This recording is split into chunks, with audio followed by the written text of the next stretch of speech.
Hoje será a nossa primeira mesa redonda, do qual teremos, né, uma roda de conversa sobre comunicação pública da ciência. Bom, nessa conversa teremos a participação dos professores, da professora Alessandra, do professor Márcio e do professor Tiago. Tá? Vou falar um pouco sobre o currículo dos professores que irão apresentar nessa palestra de hoje e ter essa conversa. Bom, a Alessandra Brandão é doutora em Ensino, História e Filosofia da Ciência pela Universidade Federal da Bahia, UFBA, mestre em Desenvolvimento e Meio Ambiente pela Universidade Federal de Alagoas, UFAL, graduada em Comunicação Social, né, jornalismo, pela UFAL também, e atualmente é professora e coordenadora adjunta de licenciatura em Física da Universidade Estadual da Paraíba, aqui no CCTS, lecionando também nos cursos de Engenharia Civil. Bom, a professora Alessandra foi diretora do Centro de Ciência e Tecnologia de Saúde, da UEPB, assim como diretora de Desenvolvimento Institucional da Fundação de Amparo à Pesquisa do Estado de Alagoas, FAPEAL. O professor Márcio, que vocês já tiveram contato com ele na palestra de abertura, possui graduações licenciatura plena em Física pela Universidade Estadual da Paraíba, 2005, e mestrado em Física pela Universidade Federal de Sergipe, 2009. Também em Física da matéria condensada. O professor Márcio ele tem experiência como professor de Física do nível fundamental, médio e superior, e atualmente é aluno do doutorado do curso de pós-graduação em Física pela Universidade Federal da Paraíba, com ênfase na área de pesquisa de cosmologia e gravitação. Também hoje vocês vão ter o primeiro contato com o professor Tiago, né? O professor Tiago, que possui graduação em licenciatura plena em Física pela Universidade Estadual da Paraíba, 2013, e mestrado em Ensino de Ciências e Matemática pela Universidade Estadual da Paraíba, em 2016. O professor Tiago está cursando especialização em Educação Inclusiva, e AEE, e especialização em Libras pela SECAP. Atualmente, o professor Tiago é substituto aqui, em Ensino de Física na Universidade Estadual da Paraíba, e o professor tem experiência na área de Física, atuando principalmente nos seguintes temas: pesquisa e ensino de Física, ciência, arte, popularização, feira, educação, modalidades, né, de educação de museus de ciências. Bom, professores, é um prazer recebê-los, né, nossa primeira mesa redonda. Desejo a vocês uma ótima roda de conversa, acredito que será bem gratificante para todos nós escutar toda essa interação entre esses três conhecimentos de vocês. Fiquem à vontade, passo a palavra à professora Alessandra, e assim vocês podem dar continuidade na nossa roda de conversa. Boa tarde a todos. Eu estou, inclusive, estreando a minha linguagem inclusiva, que eu acabei de fazer um curso, né? A linguagem inclusiva é a linguagem menos machista, né? Infelizmente, a língua portuguesa ela é muito machista, ainda a gente está tendo que reestrear, né, numa linguagem mais inclusiva, e eu estou também me disciplinando para ter uma linguagem mais inclusiva. Eu quero, antes de começar a falar de comunicação pública da ciência, que é um tema bastante caro para mim, um tema bem querido.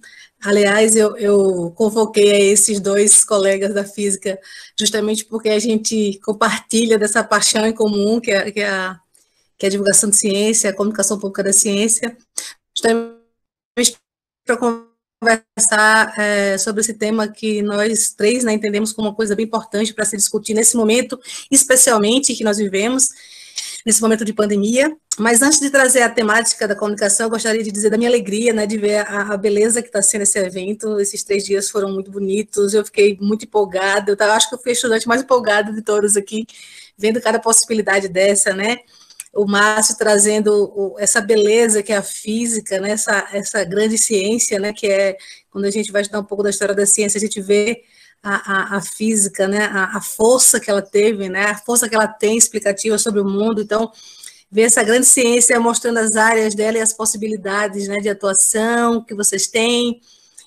e as contribuições sociais dela. Então, foi uma maravilha ver a astronomia. Nossa, eu sonhei com aquelas imagens lá que o Jamilton apresentou ontem, tão belas que são. Então, são motivadoras, né, para vocês que estão entrando agora no curso, se perguntarem, né? Uma pergunta que me fizeram lá no começo da minha carreira como divulgadora de ciência, como jornalista científica, que eu fiz uma pergunta uma vez a um grande jornalista chamado Ulisses Capozoli, quando eu era aluna do 2º período ainda de comunicação, e eu estava me interessando pela divulgação de ciência, E eu falei para ele assim, mas, Ulisses, eu queria fazer uma coisa mais emocionante como jornalista. Ensinar, falar sobre ciência tem essa característica, né? E ele me falou assim, Alessandra, o universo está em expansão, né? Daqui a um tempo a vida como nós conhecemos pode nem existir mais. Tem coisa mais emocionante do que falar sobre isso. E eu fiquei ali, acho que na idade de vocês, aí da maioria de vocês que estão chegando agora na universidade, eu fiquei apaixonada por essa frase, né? E desde então, minha carreira tem sido toda pautada na comunicação pública da ciência. Toda a minha formação, como o professor Valdeci acabou de trazer, eu sou uma cria da Fundação de Amparo à Pesquisa, a jornalista nasce na Fundação de Amparo à Pesquisa, eu já era funcionária da Fundação, quando eu passei em jornalismo, e ali eu fui incentivada a fazer uma carreira na área de divulgação de ciência, e toda a minha carreira foi pautada na comunicação pública, né? Então, daí essa paixão de 20 anos, né? Faz 20 anos que eu fiz a minha graduação, e toda essa paixão pela comunicação e pela importância que ela tem. Então, primeira coisa que eu quero trazer é o que é que a gente está falando, né, quando está falando em comunicação pública da ciência. A gente está falando de uma série de reflexões teóricas, né, e de atividades práticas que aproximem a sociedade dessa grande construção humana que é a ciência, né, uma construção extremamente importante e que, infelizmente, ao longo desses 400 anos de ciência, em vários momentos diferentes da história e de formas diferentes, a sociedade esteve mais próxima ou mais distante do que nós chamamos hoje, atualmente, de comunicação pública da ciência. E, ao longo da minha apresentação, eu vou trazer algumas discussões teóricas sobre isso, algumas implicações teóricas, e vou trazer também um pouco do que nós temos feito aqui no campus, né? E eu acredito que meus colegas vão trazer um pouco da sua experiência específica nas áreas que eles têm atuado hoje na comunicação pública da ciência. Quando eu iniciei a minha trajetória para pensar essa aproximação, né, da ciência com a sociedade, era muito comum a gente ouvir falar numa Torre de Marfim. Torre de Marfim é uma crítica que se faz a uma separação que há entre boa parte, para não dizer a grande maioria, né, dos cientistas, eles têm uma linguagem tão distante, né, da linguagem da sociedade, e que a gente é uma necessidade até, né, da ciência ter a sua própria linguagem, a sua linguagem diferenciada, a sua metalinguagem até para cada área. No entanto, o que não é muito normal é que essa linguagem, ela nunca se chegue, né, a uma linguagem que é a linguagem que a sociedade fala. Então, é muito comum a gente falar que essa Torre de Marfim, como esse lugar isolado em que a boa parte dos cientistas estão, né? E a minha imaginação sempre foi muito fértil, né? Quando eu era no final da minha adolescência, no início da minha vida jovem, e eu ficava pensando, como será isso, né? Então, eu sempre imaginei que os cientistas, ao fazerem o seu trabalho de dedicação à ciência, eles vão ficando tão hiper especializados que eles vão começando a fazer um giro, né? Até subir aí no ponto mais alto dessa torre, ou no quase mais alto, não tem essa janelinha aí, e aí esse esforço é tão grande, né, da especialização, de entender cada vez mais sobre cada vez menos, porque ele vai entendendo de um ponto específico da ciência que ele trata, então ele vai fazendo esse movimento, até que ele fica ali naquela masmorra, e um belo dia ele descobre que ele tem muita coisa importante para dizer, para todo mundo que ficou embaixo, né, a sociedade que ficou ali aguardando ele, para ele falar sobre essa coisa tão importante que ele estuda, e aí é como se ele tivesse perdido a capacidade, ele não consegue mais falar essa linguagem dos humanos. E aí ele se enclausura nessa Torre de Marfim, e ao não exercitar essa linguagem, ele comete uma falha muito grande, que é a ciência, ela é pública. Se ela é pública, ela precisa estar onde o povo está. E aí está uma das grandes motivações pelo qual eu segui esse caminho, que é como, né, aproximar a sociedade, como contribuir com essa aproximação entre sociedade e ciência, da forma em que, na área que eu atuo, nos aspectos em que eu trabalho, que são especificamente, durante muito tempo, foi especificamente nos aspectos jornalísticos, mais tarde, com a formação que eu tenho em ensino, história e filosofia, isso agregou valor e trouxe umas reflexões ainda mais interessantes, que é como eu me posiciono hoje. Inclusive, atualmente, coordenadora de um projeto nacional de comunicação Pública da Ciência, onde eu sou responsável por coordenar um grupo grande de pesquisadores que tem a missão de divulgar as pesquisas de 50 sítios de pesquisa espalhados no Brasil inteiro, né, em todos os ecossistemas do Brasil. Então, a Torre de Marfim seria essa parábola para falar desse fosso que existe de separação entre a sociedade e esse cientista que trabalha nessa construção belíssima que é a ciência e que tem muito, né, a nos dizer, mas ele não consegue dizer na maioria das vezes por conta dessa linguagem que é muito fechada. Quando a gente fala de compreensão pública da ciência, de comunicação pública da ciência, ela tem uma abrangência muito grande, né? Eu compreendo, alguns autores não compreendem assim, mas eu compreendo que ela inclui, inclusive, o ensino de ciências, porque no ensino de ciência nós vamos ter muitos problemas, inclusive, de comunicação dessa ciência, né? E esses problemas são vários, eu vou tratar um pouquinho, rapidamente, mas eu vou tratar um pouquinho à frente sobre os principais problemas que estão no ensino de ciência, a própria linguagem que é usada em sala de aula, especificamente no ensino básico, né? Há pesquisas que mostram que os maiores gargalos no ensino de ciência estão no fundamental, é aquele momento onde o aluno está com toda a condição, com toda a curiosidade, né? E o ensino acaba matando essa curiosidade, né, entre aspas, ele acaba definhando uma coisa muito bacana, que é a criatividade ali infantil, que é incrível, e é justamente aquele momento ali que a gente devia bem aproveitar essa capacidade e a gente desperdiça muito. Eu, inclusive, sou uma dessas crianças que tinha essa criatividade imensa, e a ciência, os meus professores de ciência daquele momento, eu sou do momento da escola pública, um momento em que a escola pública caía muito de qualidade, ela vinha de uma qualidade muito boa antes, né, na geração anterior a mim, ela tem uma queda muito grande, e eu sou filha de escola pública, estudei praticamente a minha vida inteira, só no fundamento, no médio, é que eu fui para o particular.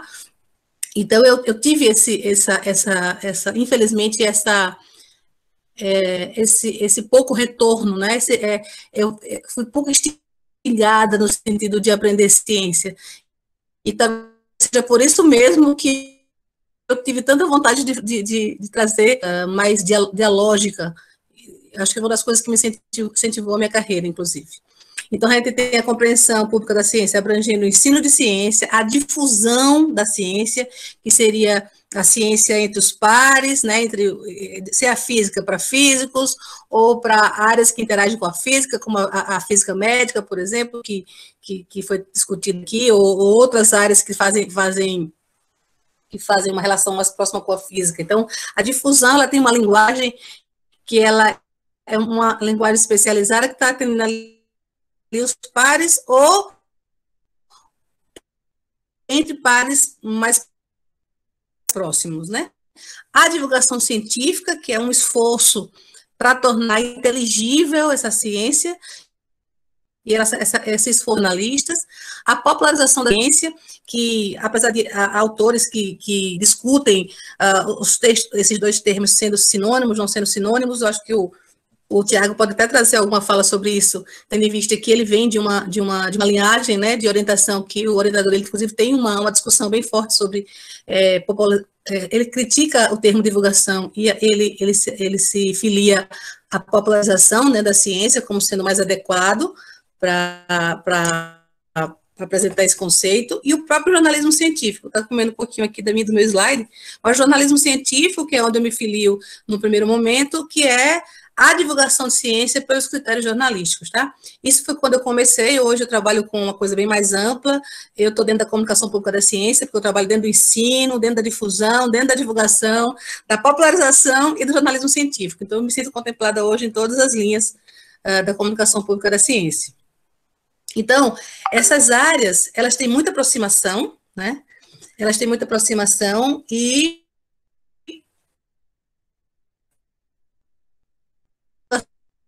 jornalismo científico para o ensino de ciência, eu consigo ver de forma muito clara. Inclusive, eu tenho uma discussão que é até às vezes um pouco diferenciada de alguns dos meus colegas, justamente porque eu tenho um pé lá e um pé cá, né? Eu tenho um pé na divulgação de ciência, do jornalismo científico, e tenho um pé no ensino de ciência, onde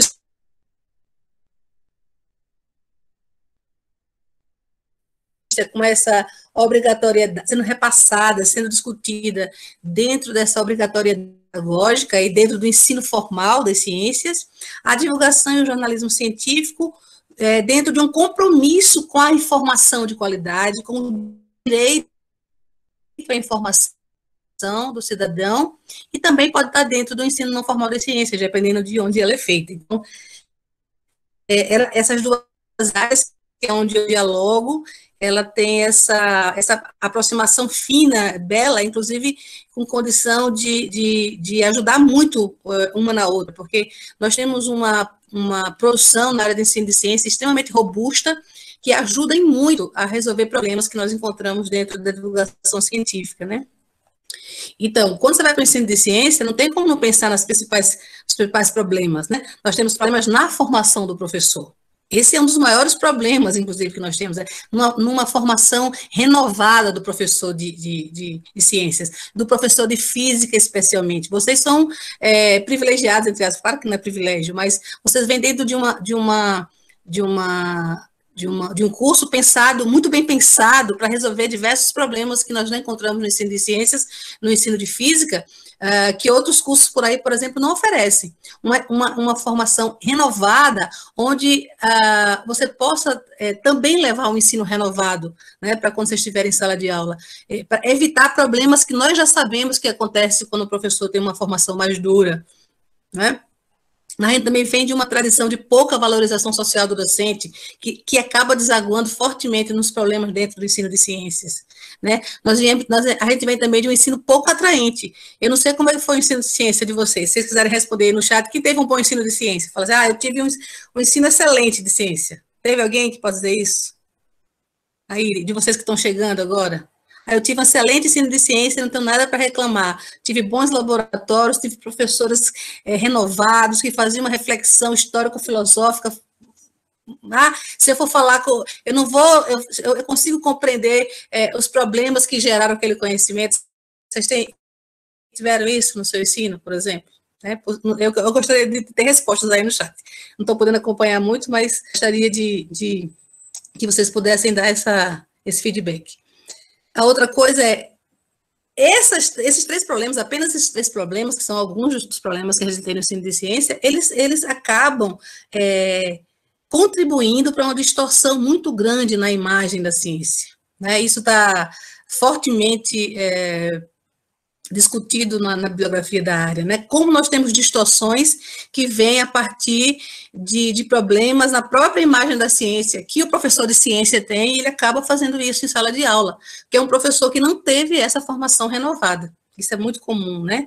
E aí, quando você vai para a divulgação de ciência também, você vai ter vários problemas, que começa do relacionamento entre o divulgador e o cientista, e aqui, divulgador, a gente pode estar pensando num aluno de física, por exemplo, entrevistando um cientista, esse cientista que não consegue ser claro no que ele está fazendo, ele não consegue ser claro para explicar os processos da ciência que ele faz, a dificuldade que esse divulgador tem para desvendar os mistérios que praticamente fica como um mistério, às vezes, a pesquisa que ele está fazendo, porque ele não consegue deixar muito claro, ele acha que a pesquisa dele é muito complexa para falar para um pobre mortal, né? Só que esse pobre mortal, que é a sociedade, inclusive, quem permite são os impostos dessa sociedade que permite que essa ciência seja feita, né?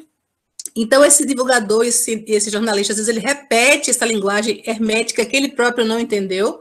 Então, como ele não entendeu, ele vai repetir essa linguagem fechada e ele vai acabar fazendo o mesmo ciclo anterior, ou seja, não vai ser compreendida essa ciência, né? Então, ele acaba fazendo produtos que é relatório científico, extremamente fechados, denso, e acaba não fazendo esse processo que é justamente a abertura, né? A ciência cidadã. Nós vamos ter, inclusive, autores que vão falar assim, olha, uma ciência que não está na sociedade, ela não existe, porque ela deixou de cumprir uma parte do seu papel, né? E com isso, o que vai acontecer? Quais são os problemas que a gente encontra na divulgação da ciência? Modelos de comunicação que distorcem também essa imagem da ciência, que é, inclusive, uma das minhas áreas hoje de pesquisa, entender como esses modelos de comunicação impactam nessa divulgação, né? Que modelos de comunicação são esses? E apenas para dar explicar para vocês um pouquinho desse modelo de comunicação, a gente tem um modelo que a gente chama de modelo de déficit cognitivo, né? Esse modelo de déficit cognitivo, ele pressupõe uma sociedade dividida entre quem sabe e quem não sabe. O cientista que sabe tudo e você que não sabe nada. Esse modelo, aí você pode dizer, mas não é assim mesmo, professora, né? Mas eles não são os que sabem, nós somos os que não sabem. Ora, mas não é nesse patamar que a gente tem que colocar a situação. Porque, assim, os primeiros detêm o conhecimento científico e os demais necessitam dessa informação especial. Quando você parte para uma comunicação desse tipo, normalmente ela é problemática. Porque ela se trata de um modelo pragmático que ele acaba preconizando que a sociedade deve conhecer a ciência para apoiar. E ela é um modelo que não dá certo mais.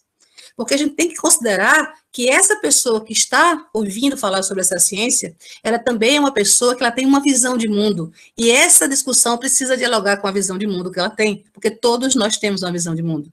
Nesse momento, eu estou interagindo com toda a visão de mundo que você tem. Vocês estão pensando, mesmo que você não seja consciente, vocês estão pensando, caramba, a voz da professora é assim, esse slide está assim, caramba, nunca ouvi falar sobre isso que ela disse.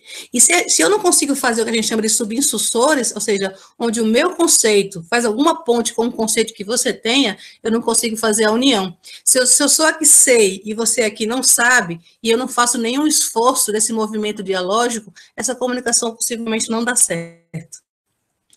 Por quê? Porque o mundo ele é percebido através de lentes, de uma ou de outra malha conceitual. Uma malha conceitual de alto nível teórico, científico, ou uma malha conceitual de valores, mas você tem uma malha conceitual. Você não olha nada sem estar julgando, porque você tem uma malha conceitual que faz você julgar isso o tempo inteiro. Você olha para alguém e você tem um julgamento, essa pessoa é agradável, essa pessoa não é agradável. Você olha para uma coisa e fala, você pensa automaticamente, eu gostei, eu não gostei. Você acessa um conceito novo e você faz ou não a ponte com ela. Então, é preciso haver esse diálogo na divulgação de ciência, porque a experiência, ela surge com pressupostos teóricos, né? E na sala de aula também tem que ser assim, né? O professor, ele não pode partir do zero como se você fosse ele não pode falar como se você fosse uma tábua vazia que não sabe de nada sobre o mundo. Você pode até não saber sobre aquele conhecimento que ele leva, mas você tem uma visão de mundo. E o que eu falar com você vai estar agindo com essa visão de mundo que você tem, sobre os valores que você recebeu, sobre a educação que você recebeu. Então, de alguma forma, eu preciso dialogar com esses valores para trazer você para compreender esse novo conceito.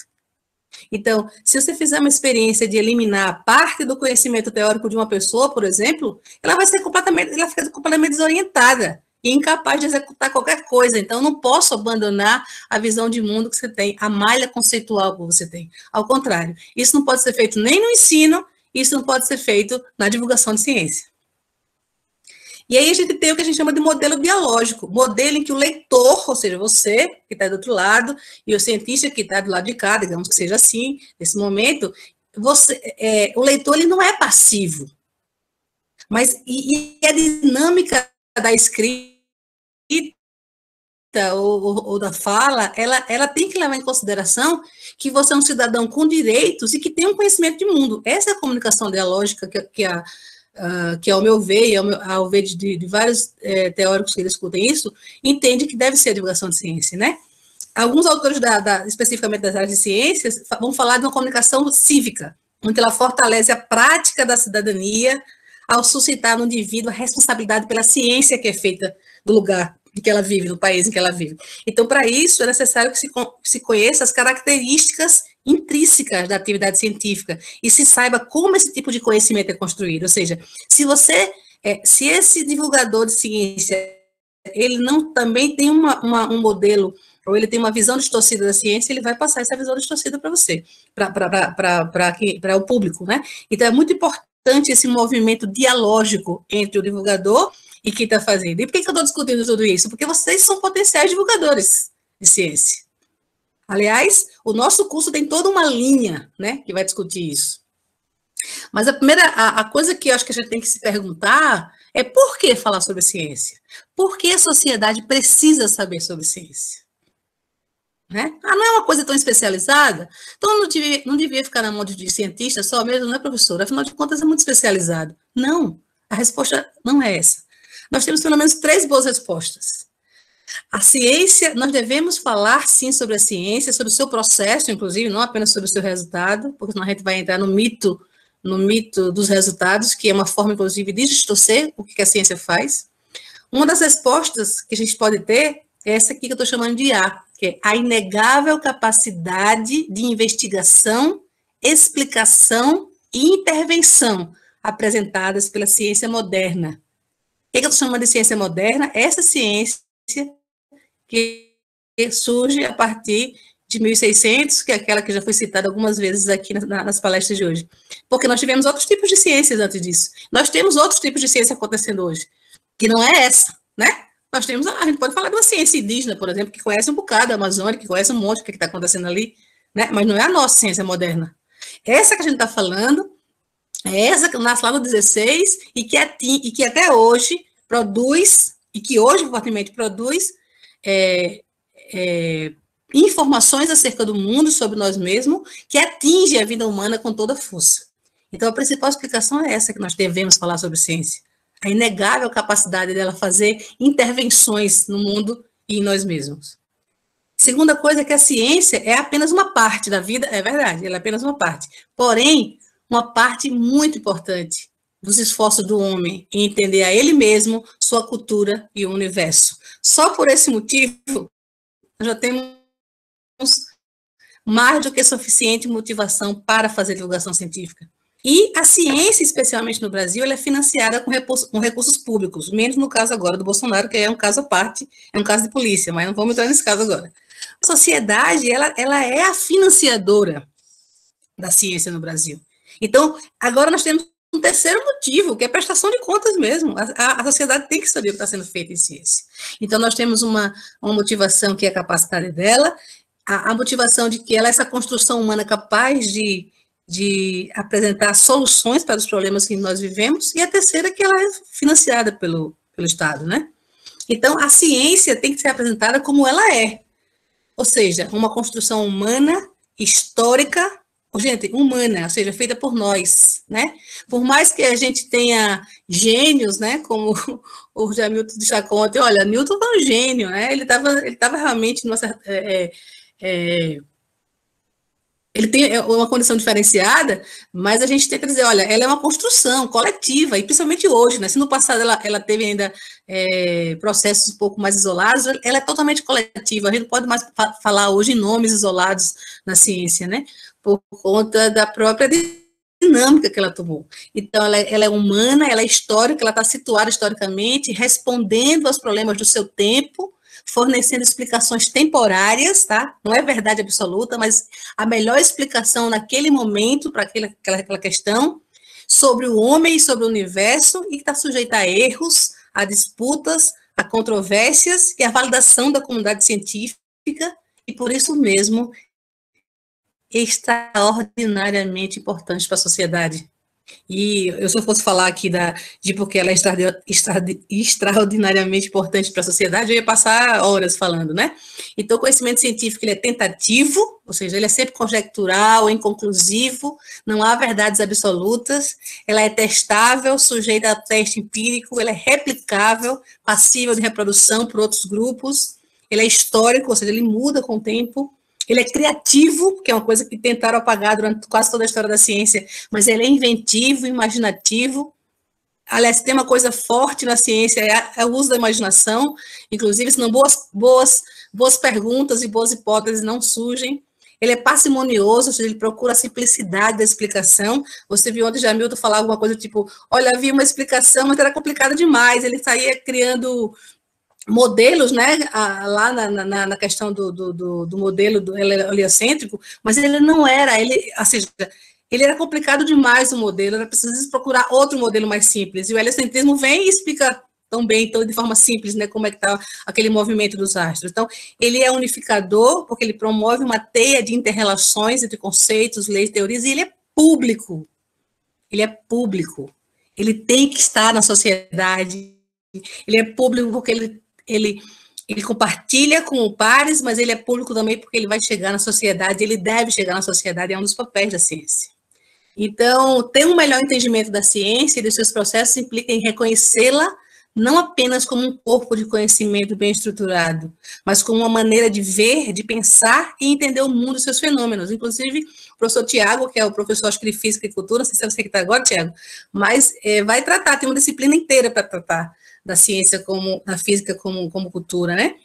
Que ela influencia e é influenciada pelas tradições de conhecimento e de cultura onde ela é praticada. Então, a gente tem que derrubar essa coisa da ciência como algo tão fechado, tão duro, porque ela também ela tem muitas características mais humanas do que a gente imagina, né?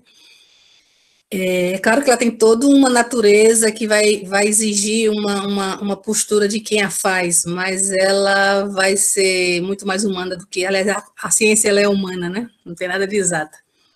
Então, dentro do percurso formativo que nós oferecemos aqui na licenciatura, nós vamos ter um percurso que vai apoiar fortemente a compreensão de vocês sobre a ciência, sobre espaços não formais de ensino, né, onde você vai ter uma discussão na compreensão da ciência sobre o nascimento da ciência, sobre teoria do conhecimento, sobre a própria natureza da ciência, essas características, né, que a gente fala que é a natureza da ciência, o que ela é, né, então é sobre ciência e não da ciência física específica, mas a natureza da ciência, como ela funciona, como é o funcionamento interno dela.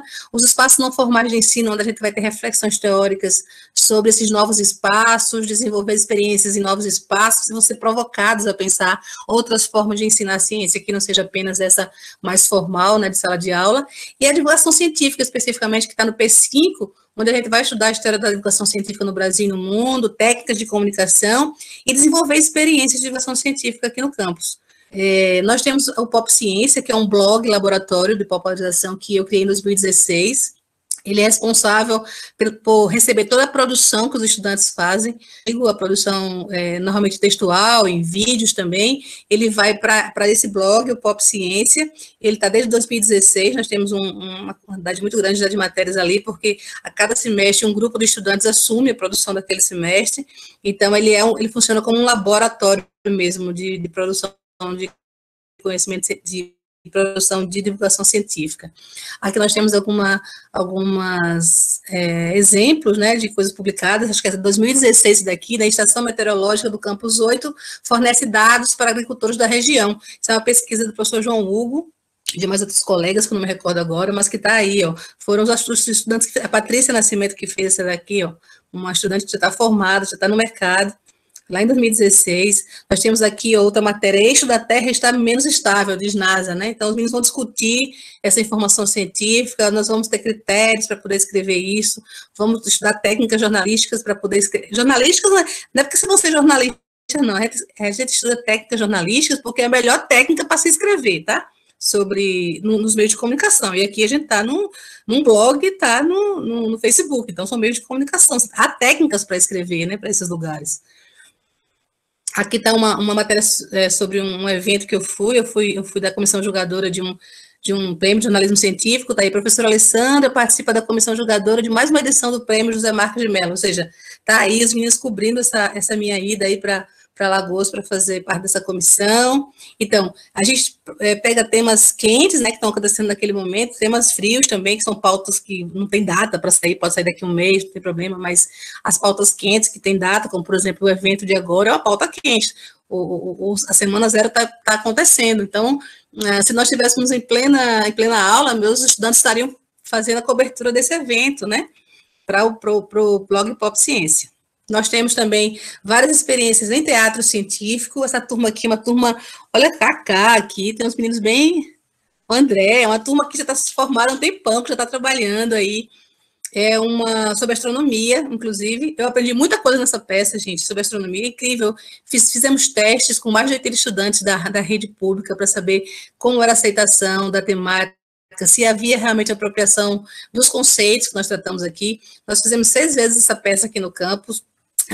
É uma maravilha, porque tanto os estudantes, eles têm que forçar um pouquinho a sua própria timidez, né, para poder ir para o palco, decorar um texto, poder fazer uma atuação. Então, assim, é um processo de crescimento, de amadurecimento muito grande para poder fazer essa peça. e quase todas as turmas, ela saiu muito bonita, e é um dos grandes orgulhos que eu tenho aqui, da gente poder fazer experiência desse tipo aqui. Nós tivemos essa outra experiência aqui, que foi com fantoches, né? Vocês estão vendo aqui na parte de baixo essas imagens aí. Os alunos confeccionaram fantoches com todos os grandes personagens da ciência. Tem Einstein ali, tem Tycho Brahe, tem Aristarco de Samos, tem vários personagens que eles construíram para poder a gente fazer uma experiência com fantoches, né, discutindo astronomia para o pessoal do fundamental por meio de fantoches, fizeram um teatrinho de fantoches, os meninos criaram fala, então, isso tudo foi um processo de estudar essas contribuições da astronomia e depois trazer para uma linguagem do teatro. Isso tudo faz um processo que um professor, como futuros professores como vocês, em sala de aula, trabalhando nesses teatros, com alguns conteúdos da história, da filosofia da ciência, isso aqui é extremamente importante para um aluno criar uma base conceitual para entender alguns conceitos de ciência. Então, essas experiências vêm sendo desenvolvidas aqui no campus há 10 anos comigo, e tem sido coisas muito interessantes, e eu vejo os meus estudantes da época, hoje já no mercado, fazendo, professora, eu estou fazendo um teatro aqui com os meus estudantes, está dando super certo, estou fazendo um jornalzinho, eu estou fazendo um podcast, né? Acho que os meses passados o Tiago participou de um podcast comigo, e ele falou, pô, Alessandra, eu gostei da experiência, vamos fazer mais isso outras vezes.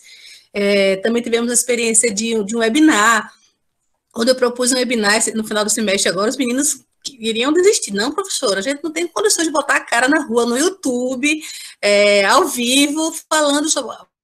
Vai sim, vamos estudar junto, vamos preparar um material bem feito. E aí, na hora foi surpreendente, os meninos estavam lá fazendo um webinar, falando, estudaram artigos, apresentaram visões diferentes de autores sobre a divulgação de ciência, sobre o espaço não formal de ensino, arrasaram, né, ao vivo. Ou seja, é preciso a gente ter ousadia para poder fazer comunicação pública da ciência, para poder levar a ciência de outras formas que não seja apenas essa forma mais dura, mais densa, especialmente para adolescentes, né, para quem vai estar no ensino básico. Isso aqui é de extrema importância, inclusive, para a gente não perder essa fase tão fantástica, que é a fase do adolescente, e que ele precisa despertar, né, para o conhecimento científico. Então, essa foi a contribuição, um pouco do percurso que a gente tem feito aqui no campus, e eu aguardo vocês aí, que está no P1, chegando, para a gente também ter essas experiências bem bacanas aí, de criar novas formas, né, da ciência chegar na sociedade. Bom, pessoal, novamente eu queria agradecer a oportunidade dessa participação na mesa redonda, né, os colegas tão nobres aí, que tem um trabalho, né, muito interessante nessa área de divulgação científica, da comunicação, da ciência, né, principalmente a professora Alessandra aqui, o professor Tiago, e eu vou falar com vocês rapidamente um pouco da minha experiência nesse sentido, do que eu tentei há um certo tempo já atuar de maneira mais efetiva nesse sentido, né? Eu não sou formado em jornalismo, não tenho nada diretamente nesse ponto, e na minha apresentação eu quero discutir exatamente isso, que a divulgação científica não precisa ser feita apenas para quem é formado, né, em jornal. Até, na verdade, no Brasil, a gente tem uma grande deficiência de formadores, de pessoas formadas, assim como a professora Alessandra, que são formadas na área de comunicação social, mas que se voltem à divulgação científica. Muito que é feito espontaneamente por próprios cientistas, né? E incentivar também a vocês também, se quiserem a fazer divulgação científica. Não sei se talvez algum de vocês já façam de alguma forma, né? Se interessam. E eu vou apresentar um pouco da minha experiência, da minha motivação. Eu vou botar aqui para apresentar a tela cheia. Qualquer coisa, vocês podem deixar algum comentário no chat. Se também tiver algum problema com a conexão, vocês me informem também, tá certo? Bom, pessoal, então, botei só como tema aqui, né, botei a divulgação científica e redes sociais e possibilidades, né? Lógico que essa palavra possibilidades é muito ampla, né? Mas vou colocar dentro daquilo que eu tenho como perspectiva, né? Do que eu tenho atuado, né? Do que eu tenho trabalhado um pouco. Eu coloquei aqui algumas inspirações, né? Eu acho que alguns de vocês devem conhecer essas pessoas, né? Esse físico, astrônomo, o Carl Sagan, né? E Neil Tyson deGrasse, né? Aqui deve estar separado aqui o nome dele. Eu gostaria até de perguntar, se alguém quiser falar rapidamente no microfone, ou quiser deixar no chat, se vocês já tinham visto a imagem ou conheciam esses personagens aqui, certo? Algum de vocês conheciam ou que queiram falar?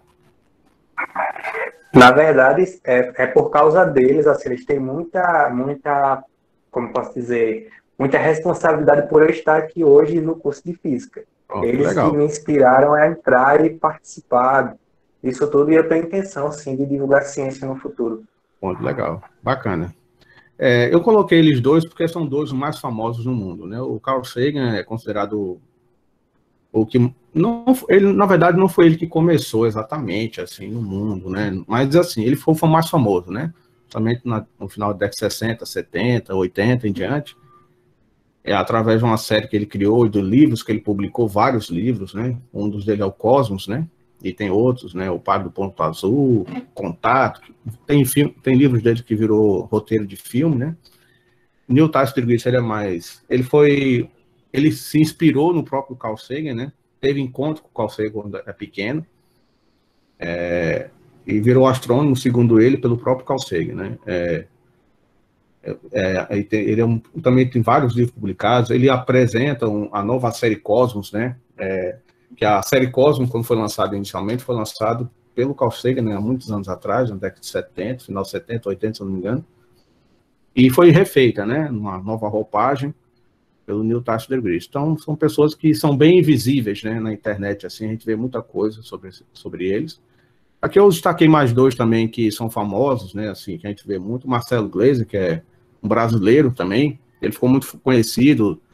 Ele apresentava muitas aqui no canal Globo Ciência, no programa Globo Ciência. Então, ele tinha muita infiltração na Rede Globo, né? De televisão. Então, ele divulgava bastante coisa sobre a relação. Ele tem vários livros publicados também, né? Apesar de brasileiro, ele é professor na Universidade dos Estados Unidos. O Sean Carroll, que é um físico também de alto renome, que ele se dedica, além da publicação de livros específicos, ele também se dedica na área de astrofísica, cosmologia, gravitação. Ele também tem várias palestras, vários livros também relacionados à comunicação científica, né? Assim, a popularização, né? Tentar traduzir um pouco dos conceitos físicos em livros para o público em geral, né? Para o público considerado leigo, né? Entre aspas, né? Porque essa palavra leigo tem uma certa dicotomia às vezes, né? Bom, quando surgiu a ideia de criar o que eu... Oi? Mas alguém está falando que está muito baixo o seu áudio. Não sei se tem como aumentar um pouco aí. Deixa eu ver se tem como aumentar aqui. Vocês estão me ouvindo melhor agora? Mas, Alessandra, eu creio que esteja aí, que aqui também está normal. Certo, eu aumentei aqui o ganho do meu microfone. Se qualquer coisa, vocês me falem aí, certo? Bom, voltando aqui, né? Há um tempo atrás, né, há uns 2 anos e pouco, eu criei um canal, que eu vou mostrar para vocês rapidamente aqui, chamado Diálogo Ciência.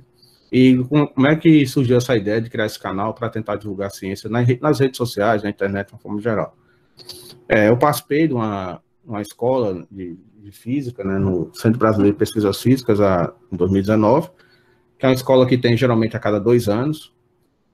Devido a essa pandemia, vai ter agora de novo, em agosto, só que vai ser online, né? Já passou as inscrições, infelizmente, mas vocês podem tentar participar num próximo futuro. Eu incentivo vocês a participarem, eles dão auxílio para quem é selecionado para participar, pode ser em graduação, mestrado, até doutorado pode participar também, tem cursos específicos. É um centro de pesquisa dos mais famosos do Brasil, né? Na área de física, é considerado das bases, né, da formação da física no Brasil. Aí foi nessa escola, eu participei em 2019. E quando eu estava participando dessa escola lá, eu estava tendo contato com muitos pesquisadores, tanto do Centro Brasileiro de Pesquisas Físicas, né, pelos cursos que eu fiz, pelas palestras que eu vi, quanto de outras instituições que também estavam participando. Então, a gente, nas conversas, dos coffee break, aquela coisa toda, a gente tocou em vários assuntos. E um dos professores que eu entrei em contato na época, ele falou exatamente essa importância de divulgação científica e tudo mais. E eu tive essa ideia de, lá mesmo, criar a ideia do canal e criar um canal no YouTube e fazer entrevistas inicialmente. Então, eu criei um canal chamado Diálogo Ciência, em que lá nessa experiência que eu tive no CBPF, rapidamente, assim, de improviso, eu não tinha nada programado, peguei o celular, só comprei um tripézinho pequeno na época, tipo aqueles pau de selfie, que o pessoal chama, né? E fui fazer entrevista com alguns professores, né? Aí, dessas entrevistas aqui, tá um layout geral no meu canal, né?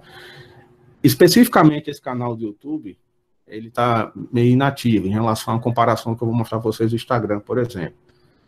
Principalmente porque, devido a essa questão da pandemia, a minha intenção era fazer entrevistas presencialmente com professores, né? Tanto, inclusive, da própria UEPB, né? Dos colegas aqui, estão presentes com certeza, quanto professores aqui da Universidade Federal da Paraíba, professores da Universidade Federal de Campina Grande, em outros lugares, né?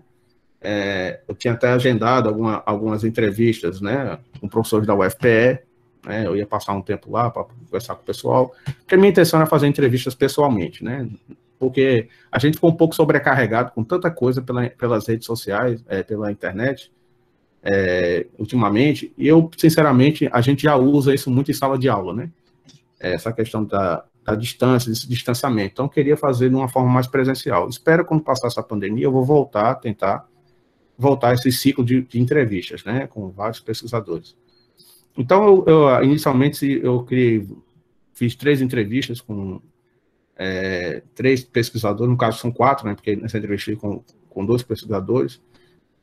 Eu não vou entrar em tantos detalhes aqui para não me prolongar muito, mas cada um desses pesquisadores, eles são pesquisadores de renome nas suas áreas de atuação, né. Então, esse professor Martin Mackler, né, ele tem pesquisa na área de cosmologia, matéria escura, energia escura, tanto na parte teórica, como na parte também de detecção, tentar detectar o que seriam essas matérias escuras, né? O professor aqui abaixo, né, o professor Constantino de Sales, né, que é considerado um maior físico um dos maiores físicos, né, na área de mecânica estatística no Brasil, né, e no mundo, né? Ele tem uns artigos, em termos de citações e publicações, eu acho que é o físico que tem mais publicações no Brasil, se eu não me engano. Os outros 2 professores aqui, o professor Sebastião Alves e Lael, também são professores na área de teoria de campos e partículas, e também são professores excelentes, assim, muito de renome. Então, eu fiz essas 3 entrevistas de maneira improvisada, né? Está disponível no meu canal. Eu vou colocar depois o link para vocês aqui no chat. Quem quiser, depois eu posso passar também. O link está aqui, mas só para deixar, né? E qual a possibilidade? Então, se você cria esse canal no YouTube, não sei se algum de vocês talvez tenha algum tipo de canal no YouTube, você pode fazer um acompanhamento, né? Existem outros vídeos que eu coloquei lá no canal, né, mais específicos, mas você pode fazer um acompanhamento, né, no seu canal, por exemplo, das estatísticas, né? Você tem lá, como você cria um canal no YouTube, você tem ver a progressão, né, de acessos, né? Dá para ter ideia de uma região, de onde é que está sendo acessado esse seu canal. Então, você consegue ter uma estimativa, né, de como esse canal seu está evoluindo, né? Lógico, isso depende muito de algoritmos e coisas da internet, que não vou entrar em detalhes aqui, que não é muito entendido até como é que o Google e o YouTube, por exemplo, ele trabalha essa questão dos algoritmos para indicar vídeos para as pessoas, né? O seu vídeo, né, devido a marcações, curtidas, essas coisas, ele pode ser indicado para outras pessoas. Mas você pode também divulgar diretamente também nas redes sociais, né? Logo em seguida, que praticamente quase ao mesmo tempo, eu criei também um canal no Instagram, né? Que é o canal que está mais ativo no momento. Que eu acho que a Instagram, eu acho que hoje em dia, para fazer uma publicação mais rápida, a meu ver, é a mais efetiva, né? Então, eu criei esse canal também, né, de divulgação científica, né, no Instagram. E lá eu tenho algumas coisas que a gente trata lá, né? Aqui está só o perfil oficial, né? E o que eu trato lá nesse canal? Lá eu coloquei aqui, né? Eu coloco matérias, vídeos, né? Artigos científicos, né? Links para artigos científicos. Coloco dica de leitura de livros, né? Alguma coisinha ou outra eu boto de humor, né? Para quebrar um pouquinho o gelo, né? Algum memezinho, alguma coisa. E eu coloco tem várias publicações já, tem quase 300 publicações. E tem sido bastante acessado no canal no Instagram, né? Eu criei numa conta, tipo conta comercial, vamos dizer assim, né? E e tem tido um grande retorno de publicações, assim, de visualizações, ultimamente, apesar de não ter tantos seguidores assim, obviamente, a quantidade, esse aqui eu acho que não está atualizado, mas a quantidade de seguidores não ser tão grande, mas o que importa, a meu ver, é que são essas estatísticas de repasse das informações. E nem sempre a pessoa que vai ver a sua publicação na internet, ela vai diretamente lhe seguir. Ela vai ver por alguém, que alguém divulgou alguma coisa, por exemplo, hoje em dia a gente está falando muito sobre a questão de vírus, Covid, vacinas, né? Então, quando a pessoa hoje em dia vai entrar no Instagram, ela entra lá e vê num reel, né, num vídeo, numa postagem específica, não necessariamente ela vai lhe seguir diretamente, né? Mas com o tempo isso tende a aumentar de uma forma mais efetiva.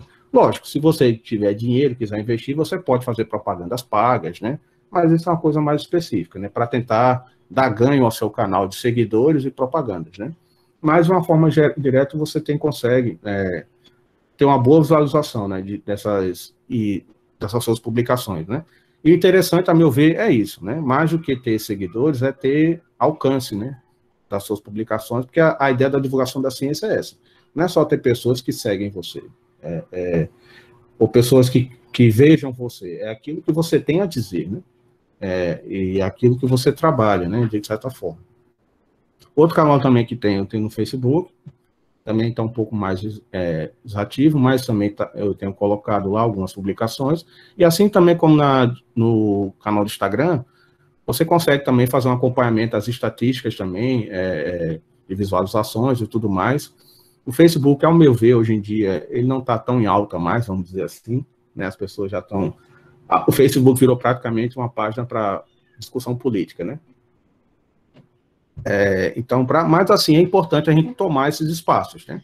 Se você quer criar canais ou quer divulgar, é importante você colocar no maior leque possível, né, de redes sociais, que você tenha oportunidade, né? Uma outra possibilidade, que eu dei início a um projeto que eu penso em fazer daqui a alguns meses, é tentar criar a ideia de um podcast, né? Que hoje está muito em voga, né? Podcast, né? Hoje em dia a gente vê na internet, no YouTube, aqueles cortes, né? Que as pessoas falam. Tem podcast de tudo, né? Na internet, todo tipo de assunto, entrevistas, né? E esses podcasts, em si, o podcast, ele funciona tal como uma rádio, né? Só que você tem uma gravação, né? Onde você vai ter plataformas onde você vai colocar essas gravações, né? As entrevistas, ou você simplesmente fala por si só, né? Não necessariamente precisa ser entrevista, você pode escolher um tema e falar sobre aquele tema. E disponibilizar isso nas plataformas, né? Digitais. Mas você também pode fazer entrevistas gravadas e colocar. Hoje em dia, cada vez mais as pessoas estão voltando, né? A usar a voz como recurso de informação. O vídeo é muito importante, né? Como o YouTube e tudo mais. Mas esses canais também, pelo fato das pessoas cada vez estarem fazendo muitas coisas, né? Cada vez mais o podcast ele voltou a ficar em voga, né? Assim, em alta, né? Não é uma coisa nova, né? Na verdade, não é uma coisa nova. Mas essas plataformas, sim, deram um alcance maior. E o YouTube também, né? Que as pessoas, além de verem, né? Ouvirem, muitas delas querem ver também o entrevistado, né? Fazer. Mas de início eu penso em fazer no futuro algumas entrevistas e gravações, narrações de alguma coisa e aplicar em alguns desses tipos de plataformas, né? Existem várias possibilidades de você colocar, não necessariamente, aqui eu coloquei só algumas, né? E, inclusive eu quero deixar claro que eu não estou fazendo propaganda, né? De sites, né? E de redes, e nem de empresas específicas. Mas para você ter acesso e conhecer, é importante eu mostrar, né? Algumas delas, né? Mas existem outras plataformas em que você consegue alocar vários desses aqui em um só. Então, por exemplo, cada um desses aqui, por exemplo, que são os mais famosos, alguns dos mais famosos, você pode criar, inclusive, podcasts tanto pagos quanto gratuitos, né? E você pode ter vários desses redes, por exemplo. Você pode criar podcast nessas 4 plataformas aqui, né? E colocar essas 4 em um site único, né, ou uma plataforma específica, ele vai alocar todo num lugar só, né? Então, é outra possibilidade também. Hoje em dia, você pode ter uma espécie de um servidor, né, onde você coloca vários desses podcasts em um só, né? Aqui, só para finalizar a minha parte, eu só quero deixar claro o seguinte, né? De tudo isso aqui que eu falei, dessa divulgação, dessas matérias que você coloca e tudo mais, né? A gente tem que ter muito cuidado. A professora Alessandra falou um pouco nisso, né, com relação ao jornalismo, né? Ela entende muito mais do que eu sobre isso, mas é importante, que é um senso comum que deveria ter, a gente ter um cuidado geral com essa chamada fake news, né? Que para mim resume mentira, né? Fake news é o nome chique que deram, né? Fake news é mentira. Hoje em dia tem muita mentira sendo propagada na internet, né? Tanto mentiras escritas, né, em sites, como vídeos, né? Pessoas dizendo que fazendo coisas que vão render tal coisa. Tem uma fake news muito famosa na internet, que é de um senhor, uma pessoa que diz que pegou água e transformou a água como a eletrólise da água para fazer o motor de um carro girar e funcionar, né? E cientificamente isso é impossível. Não tem como você, numa eletrólise de um carro, né? Ou seja, você separar a molécula de hidrogênio e oxigênio, e nesse processo você, durante a queima do hidrogênio restante, você gerar potência suficiente para fazer um motor funcionar. Mas tem na internet, né? Fake news, motores perpétuos que funcionam a vida toda, sem ter perda de energia, fora várias fake news, né? Que a gente está vendo, infelizmente, nesse momento, essa questão das vacinas, Covid e tudo mais. Então, a gente tem que ter muito cuidado com essas fake news, porque se você tiver essa vontade de divulgar a ciência, você não pode esquecer das boas referências, né? Procurar sites, né, revistas, livros, né, de confiança. Quais são esses sites, revistas de confiança? Eu coloquei aqui alguns, tem vários, né? Por exemplo, para quem está, principalmente para quem está entrando na física agora, né, um site, uma rede social que você deve buscar é o da Sociedade Brasileira de Física, né? E lá tem várias informações gerais, mas também muito mais específicas das pesquisas realizadas da física no Brasil. Tem site também, a revista Scientific American, né, que é uma revista americana, né, mas que ela circula no mundo todo. Você pode comprar até nas bancas essas revistas, né, mas tem muitas matérias que são gratuitas que estão na internet, né, nesse site, né, e também tem as redes sociais dessas empresas, dessa revista, né. Um site também importante é o Ciência Hoje. Esse aqui também é muito bom, é a agência FAPESP, que é uma agência de fomento de São Paulo, né, de pesquisa, tem muita matéria interessante lá. A Ciência Hoje, a FAPESP e essa daqui, Questão de Ciência, são mais gerais, né? E a Científica América também.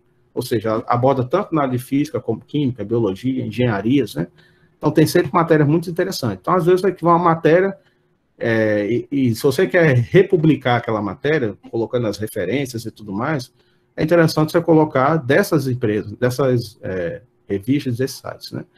E esse, por último aqui, esse Questão de Ciência também é muito interessante, que é uma fundação que foi criada, que é exatamente para desmistificar exatamente muito das fake news que estão sendo criadas, né, em várias áreas, e agora com essa questão da Covid, né, que a gente está passando, enfrentando, cada vez mais eles estão tendo trabalhos, né, para poder desmentir essas coisas, né.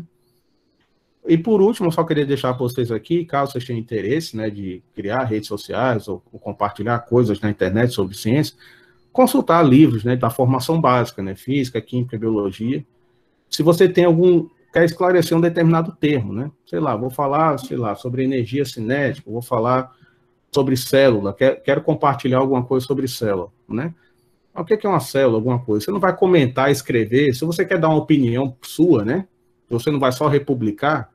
Se você quer escrever algum comentário, alguma coisa, alguma descrição naquele vídeo, você não pode fazer uma descrição que não seja correta, né, daquilo que você está querendo fazer. Então, você faz uma consulta num livro, né, revistas específicas também dessa área, e sempre que possível, consultar professores e pesquisadores antes de repassar e dar opiniões pessoais sobre temas difíceis. Eu coloquei aqui, entre aspas, temas difíceis, porque essa palavra difícil depende do ponto de vista, né? Ou depende do referencial. Porque o que pode ser difícil para mim não pode ser para outra pessoa, né? Lógico, uma pessoa que está aprendendo alguma coisa na área da física, né? Se ela quer dar uma opinião sobre alguma coisa, ou escrever uma matéria, de redigir um texto sobre alguma coisa, dependendo da maturidade dela, ela tem uma maior facilidade, tem uma capacidade maior de falar sobre aquele assunto.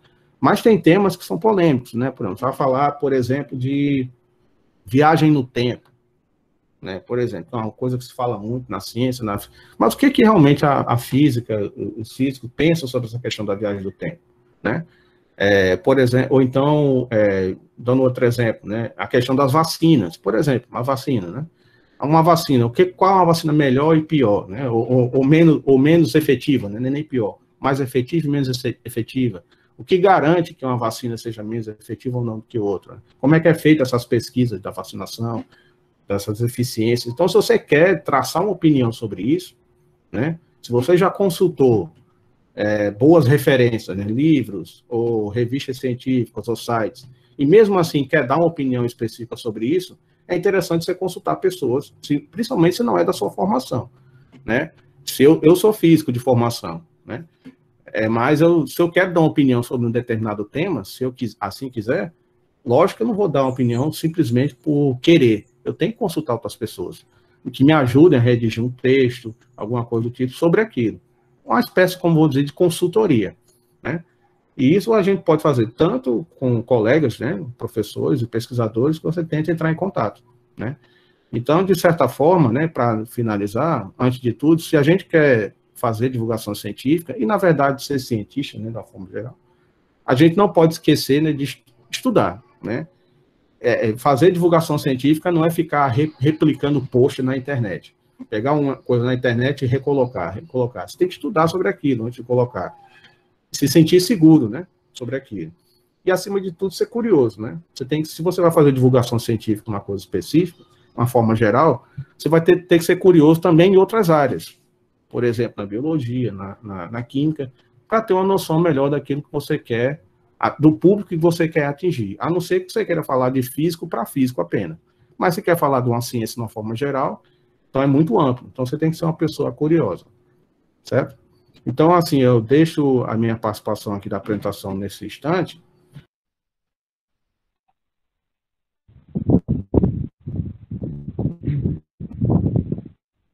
Bom, antes de dar a minha fala, né, propriamente dita, gosto de fazer aqui algumas colocações bem iniciais mesmo, né? Assim, primeiramente, parabenizar a formação física, né, física, pela iniciativa de promover semanas com vocês. Depois, gosto de parabenizar também todos os professores que estão engajados, seja participando através das salas, seja acompanhando as falas dos colegas, como a gente pode observar aí, muitos professores nos dando aí essa honra, né, de nos acompanhar.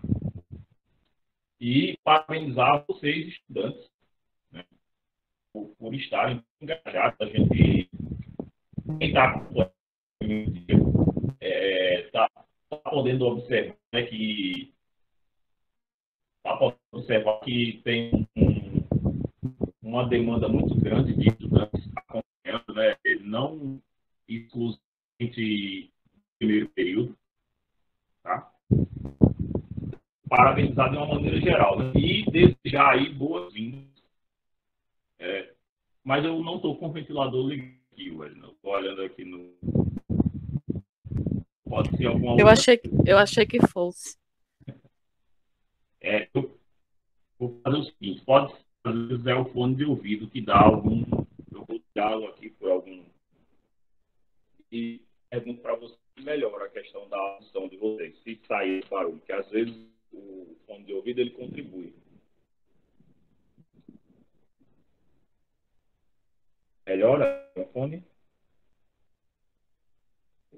Agora sim. Ok. Então, parabenizar, né, os estudantes por estarem e por estarem dando esse momento conosco e dar boas-vindas a vocês, estudantes que estão ingressando nessa jornada aí, que não é uma jornada das mais fáceis. Entanto, eu acredito que vai ser uma jornada que, quando vocês chegarem ao final, vai ser satisfatória. Tá? Eu acredito que eu, assim como outros colegas que concluíram o curso de Física e que já se encontram aí no mercado de trabalho, podem dizer isso com propriedade, né? Não é uma jornada fácil, mas é uma jornada que, ao final, ela traz aí muito satisfação pessoal por ter vencido todos os obstáculos. Bom, então eu preparei, na verdade, para falar para vocês. Eu vou procurar ser bastante breve, tá? Indo de encontro aí ao que a professora Alessandra falou, tá? Eu vou procurar ser bastante breve para a gente não estender muito o horário. Eu sei que a gente fica cansado, fica olhando para a tela e tal. Então, eu preparei uma com esse tema, atividades de difusão e popularização da ciência e a formação de professores. Tá? O que eu estou contemplando? Tanto os colegas mencionaram anteriormente, a professora Alessandra, o professor que trouxeram aí com muita clareza essas iniciativas dele. Por que eu estou misturando isso com a formação de professores?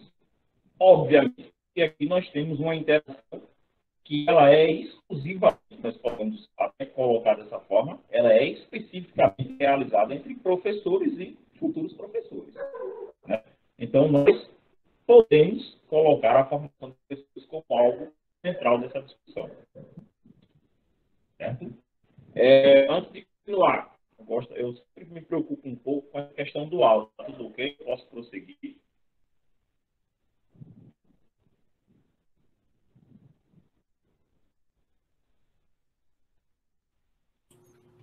Está cortando um pouco, Tiago, mas dá para ouvir, dá para acompanhar.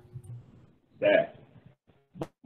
Então, eu gostaria de iniciar com uma frase, né? Uma frase do Hélio Candor, que é uma personalidade que eu acredito que muita gente que leu um pouco sobre a popularização da ciência conhece pelo menos algum material que foi produzido pelo Hélio Candor, né? E essa fala diz muito sobre tudo o que os colegas falaram até agora e tudo o que tem para falar a partir de agora. Né? A frase ela diz o seguinte: escrever para todos, quando estudamos a natureza, os seres humanos ou a sociedade, exige vontade de representar o que imaginamos, entendemos ou acreditamos em si, com palavras e desenhos. Acostumados a escrever para o leitor especializado, não o fazemos com a mesma naturalidade para o público comum, o leitor. Então, acredito que essa frase aí ela seja icônica para tudo aquilo que está sendo discutido no âmbito dessa roda que nós estamos promovendo hoje aqui com vocês. Nós temos, como a professora Sandra muito bem colocou, nós temos um processo de que alguns autores da literatura nacional e internacional costumam apontar como sendo um processo de hiperespecialização. Esse processo de hiperespecialização, eu vou até aqui um pouco emprestar as palavras da professora Alessandra, ele faz com que muitas pessoas consigam entender mais sobre cada vez menos coisas. Né? Então, você tem uma especialização muito... É como se você estivesse cavando um poço. Então, imagine, à medida que você vai cavando esse poço, teoricamente, você se encontra mais próximo, cada vez mais próximo de encontrar aquilo que você busca. Por exemplo, pode ser água. Entretanto, você vai perdendo a capacidade de ver o mundo que está ao seu redor. Né? Então, eu acredito que seja uma metáfora muito bem-vinda com relação a essa questão do que a especialização ela promove. E só para deixar claro, eu não estou aqui passando pano, eu não estou aqui dizendo que eu sou contra esse processo de especialização. É óbvio que, em alguns casos, nós precisamos escolher alguns caminhos para trilharmos. Né? Entretanto, nós não devemos fazer que esses caminhos, eles, como é que eu posso colocar, eles eliminem a nossa capacidade de ver o macro. Então, dando continuidade aqui, o fundamento dessa discussão que quero promover aqui com vocês, ela está em torno desses 4 questionamentos, para os quais eu trago 4 respostas possíveis. Por que a gente precisa falar de difusão e popularização da ciência na formação dos professores? Então, os questionamentos iniciais são enfáticos. Como para vocês, esse diálogo que nós estamos promovendo hoje é um diálogo entre professores e futuros professores. Isso ninguém pode negar, né? Eu posso fazer essa pergunta tanto para os meus colegas, aqueles que lecionam junto comigo, como para vocês que são futuros que nós fazemos hoje, né? O que eu sou? Ou o que eu vou ser, né? Veja que essa pergunta ela é singular porque ela é para cada um de vocês, para que cada um de vocês possa se fazer essa pergunta nesse momento, né?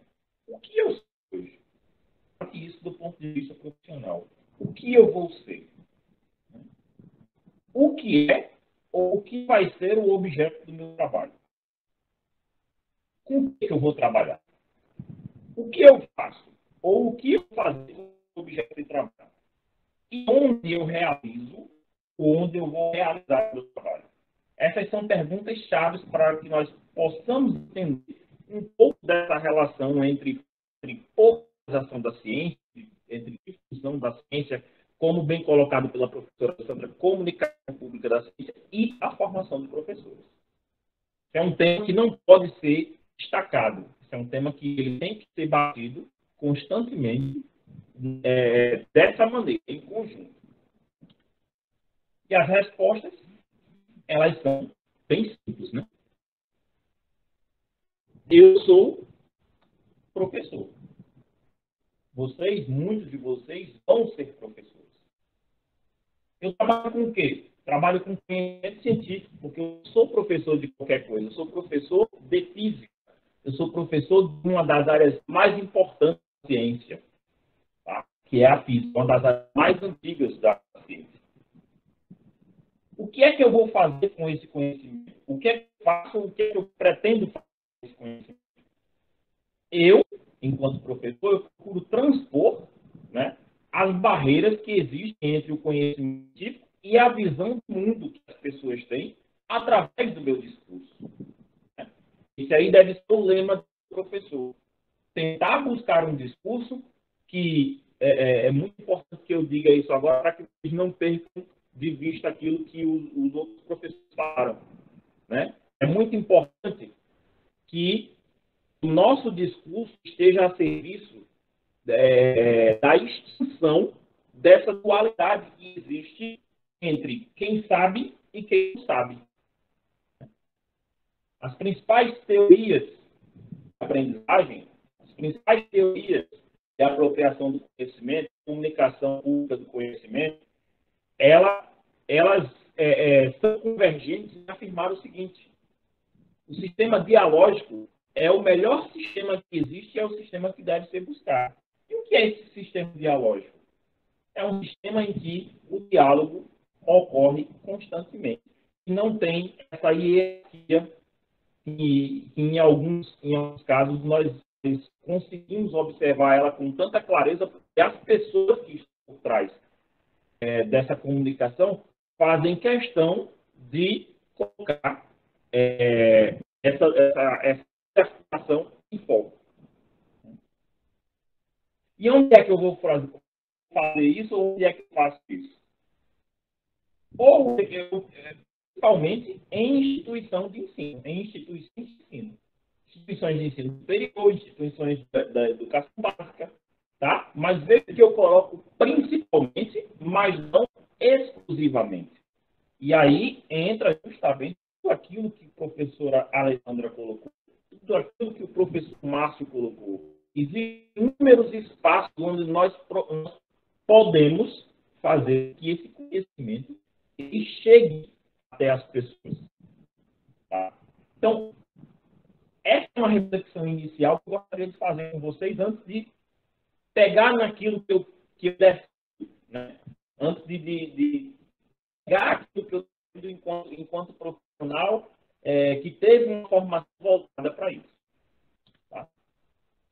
Então, uma reflexão bem básica é que nós podemos observar que os conhecimentos eles nascem da observação. E veja que aqui eu estou tomando todo cuidado, tá?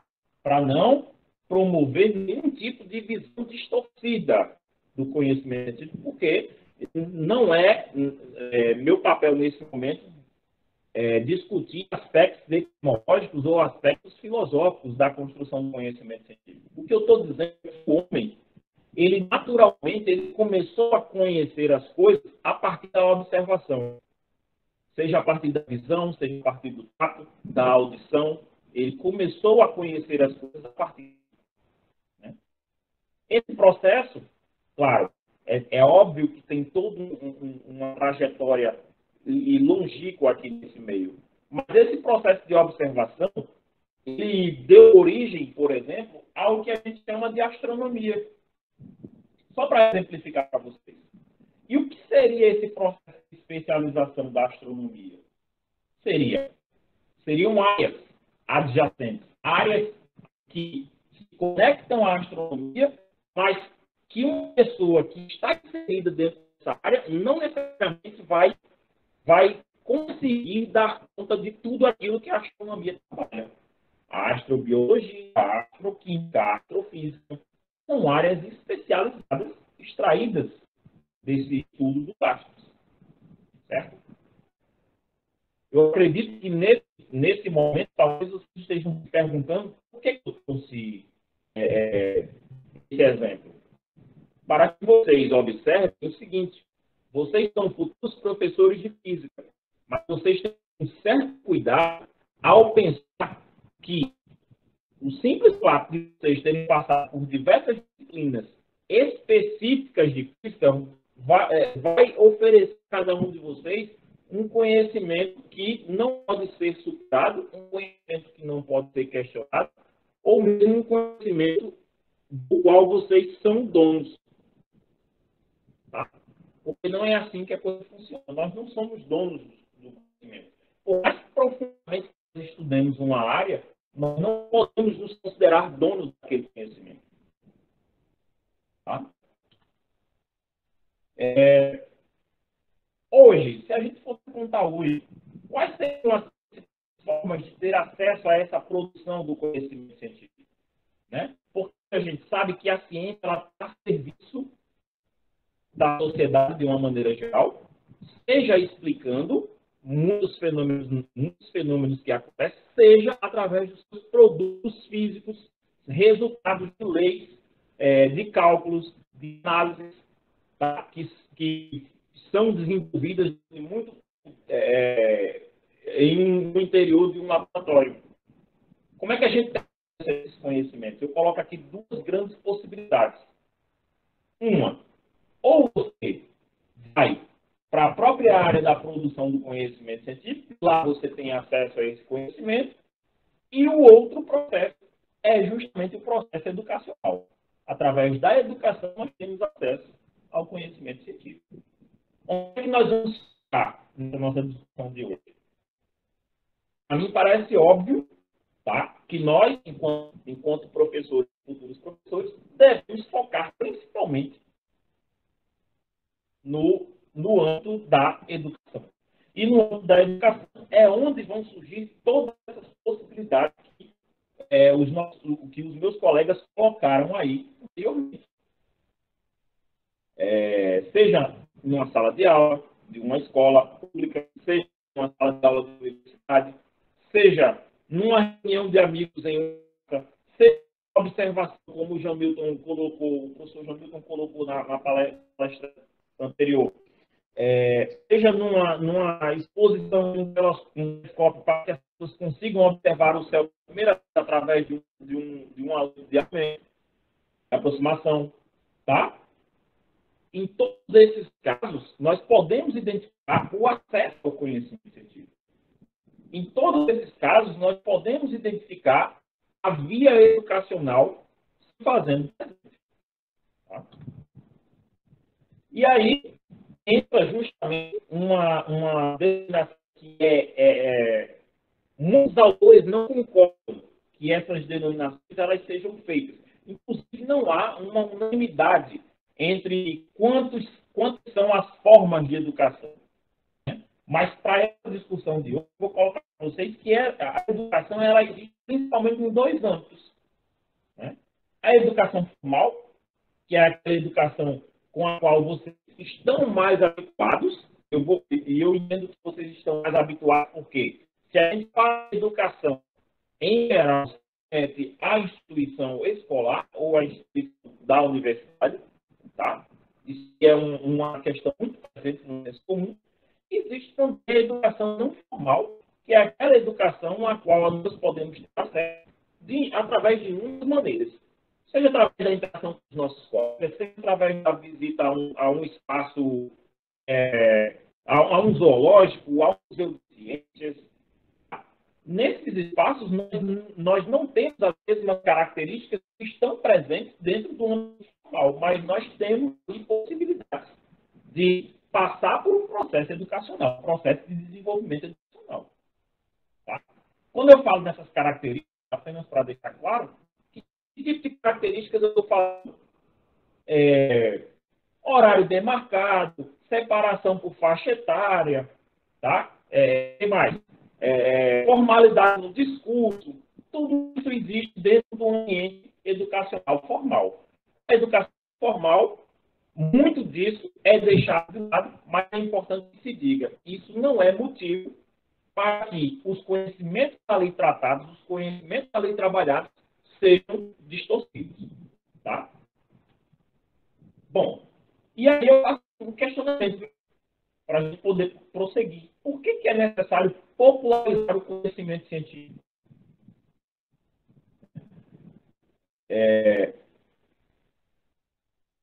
Eu sei, talvez, que alguém já nesse momento se habilitaria a dar uma resposta para isso. Se tiver, por favor, pode ficar à vontade.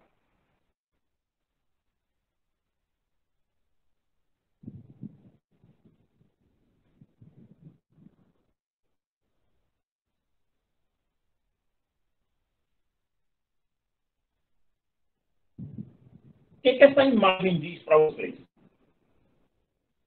Qual é a relação dessa imagem com o que nós vivemos em sociedade e o conhecimento científico? Existe algum tipo de relação?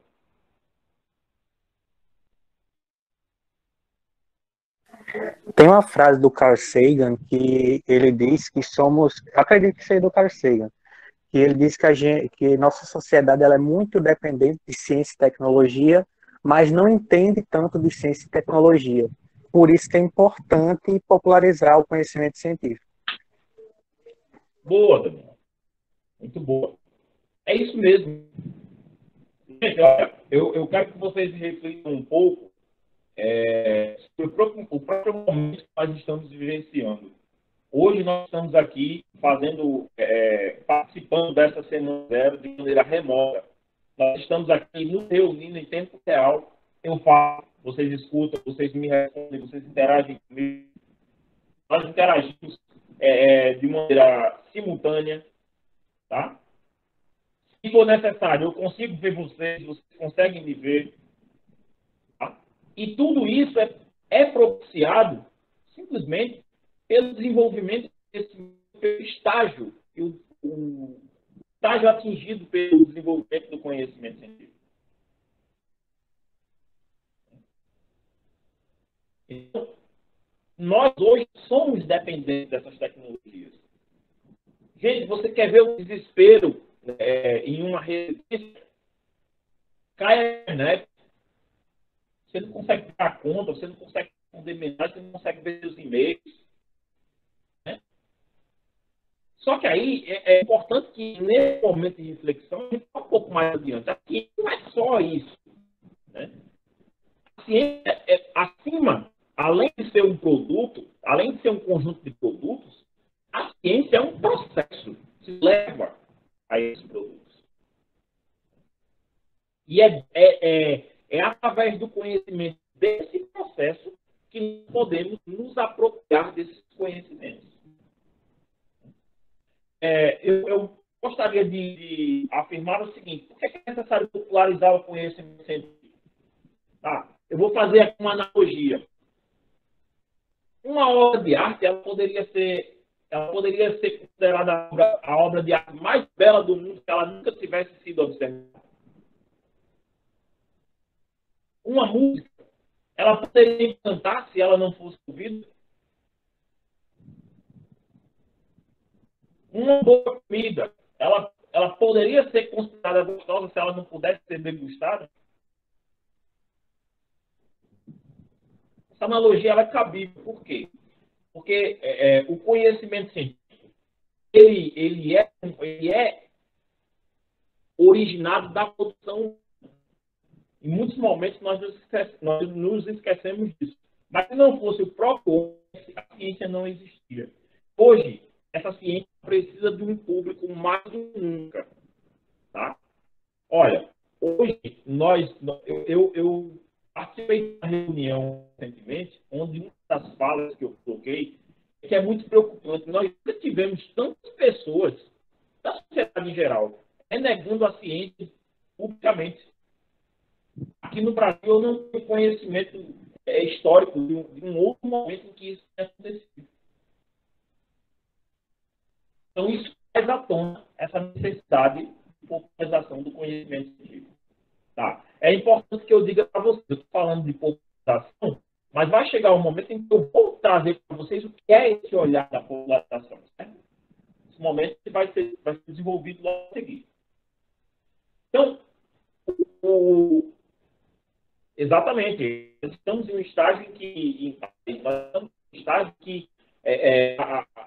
a negação, a possibilidade da ciência de produzir ou ser mesmo produzida, ela atinge um status muito preocupante. Né? E aí, essa imagem porque muitas pessoas não se atentam a uma questão bem simples. Gente, falta de acesso ao conhecimento científico hoje é uma das principais portas de exclusão social. Olha que interessante. A gente olha muito para o negro pela questão racial, a gente olha muito para as questões homoafetivas como sendo questões de exclusão social. A gente olha para a questão da deficiência como sendo questão da deficiência física como sendo questão de exclusão social. Mas a gente não se atenta para uma questão bem simples. A falta de acesso ao conhecimento também é uma porta significativa de acesso à inclusão social. Nós temos muitas famílias que são marginalizadas da sociedade porque desconhecem o conhecimento científico. E eu estou falando aqui, não é que desconhecem as leis de Newton, as equações de Maxwell, não é isso que eu estou falando. Desconhecem o conhecimento científico como algo que é social. Entende? Então, nós temos que nos atentar a isso. Essa é uma coisa que não é pregada pela minha pessoa. Essa é uma coisa que é pregada há alguns anos, em um governo de Lula, não me recordo agora, mas foi criado um núcleo de popularização da ciência e uma das coisas que para justificar essa criação é justamente essa marginalização que é promovida pela falta de acesso ao conhecimento científico. Tá? Aí, alguns de vocês, eu tenho certeza, alguns de vocês podem estar pensando, esse cara está falando, esse professor está de mimimi, onde é que o fato de ter conhecimento científico vai promover exclusão social, tal. Eu sei que pode ter algum de vocês que está pensando nisso. Eu não quero promover nenhum tipo de debate com relação a isso. Eu quero promover a reflexão. Tá? E aí eu trago essas questões aqui. Tá? Se vocês discordam por algum momento, por algum instante, de que a falta de acesso ao conhecimento científico de qualidade, a um conhecimento científico que realmente contribua para a sua formação pessoal e social, se você vê que a falta disso não é algo que contribua para essa marginalização, vamos pensar sobre isso. Terraplanismo. Cara, é incrível. Eu nunca vi uma movimentação tão intensa de terraplanistas nas redes sociais.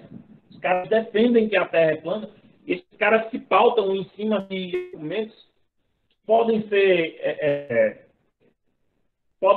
como é que eu posso dizer? Podem ser vencidos com a maior facilidade. Mas eles serem vencidos, contam cada vez mais pessoas, porque as pessoas não estão informadas.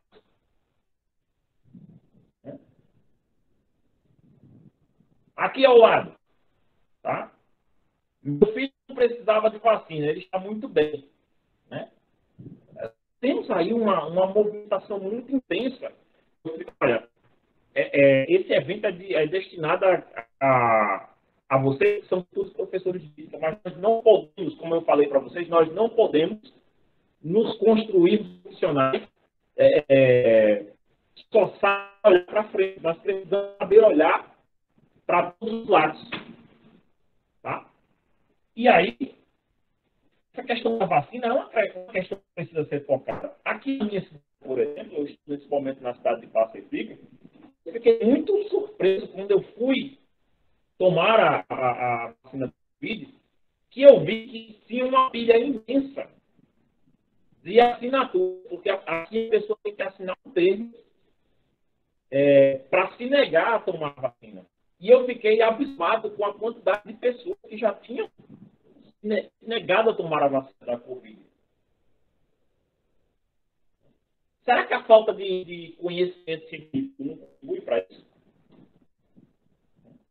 Acreditar que o conhecimento científico é construído do nada, isso também é um ponto que contribui muito para essa marginalização. Eu tenho mais ao canto aqui à esquerda, mais abaixo, eu posso dizer,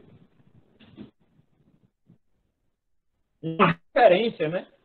Uma concepção distorcida de ciência que é muito passada, inclusive na educação básica. Por exemplo, o mito da maçã, né? Newton descobriu a gravidade através da queda de uma maçã. Você imagina a pessoa que se constrói profissional, imagina você se construindo um professor de física com essa mentalidade, defendendo o terraplanismo e defendendo de que Newton descobriu a gravidade simplesmente porque uma maçã lhe caiu na cabeça.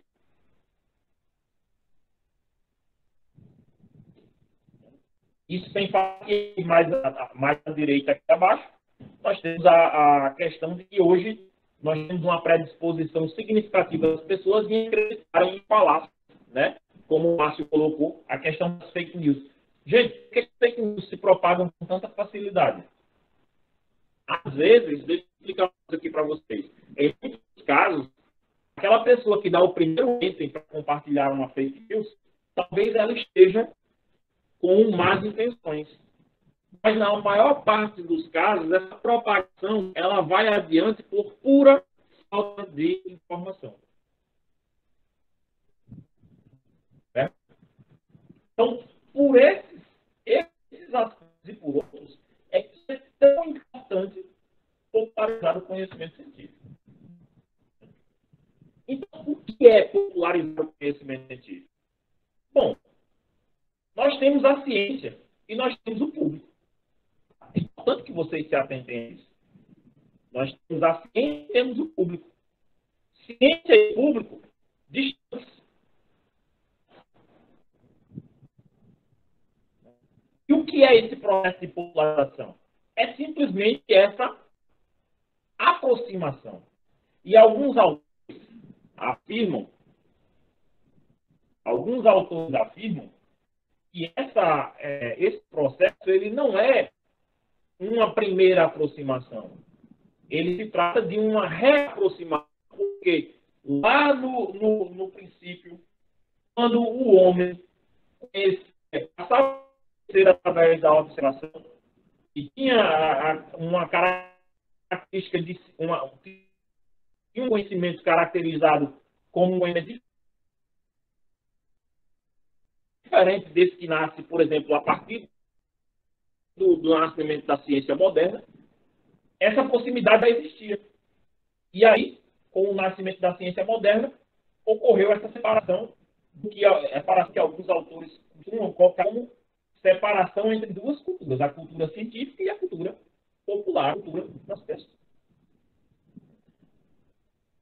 Quando nós propiciamos isso, essa reaproximação entre duas culturas, nós promovemos uma ciência que não é reconhecida apenas através de seus produtos, mas também como um objeto social. E isso é muito importante.